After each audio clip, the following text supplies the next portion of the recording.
Hi guys, so we are going to be heading into writing our essay. Um, there is some trick to writing the essay, so I like to practice it with you guys so that way when you get to the real thing, it's easier and you're less intimidated. So, first thing is there are three parts that you're being scored on the essay: reading, analysis, and writing. So, of those three parts, you are scored on a 1 to 4 basis on those three parts, each one having their own score, then averaging out to your main score. 1 is the worst, meaning inadequate, and 4 is the best, meaning advanced. So let's start with the reading part. Basically, when you're getting scored on the reading part, it means by looking at your essay and seeing what you wrote, did you actually understand the essay that you had to read before you wrote? Or did you not understand it at all? So this is, did you read the essay before you wrote your essay correctly, and did you understand it? The next group is analysis.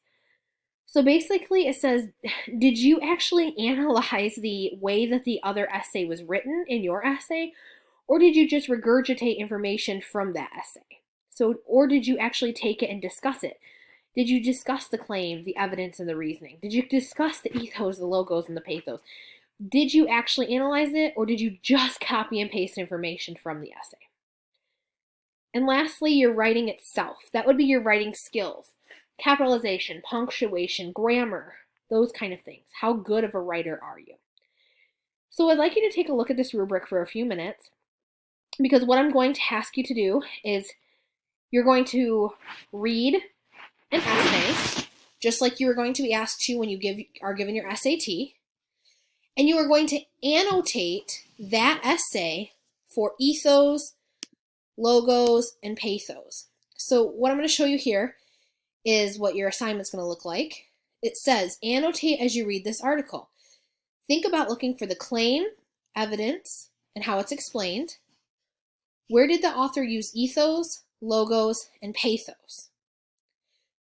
We're looking at how the author constructs his argument, not whether or not you agree or disagree with it. So here's the first part. Here's the second part. What you're going to do to annotate, because normally in class I would print this off for you, is you are going to add text boxes on this side and type in your annotations along the sides on this page and this page.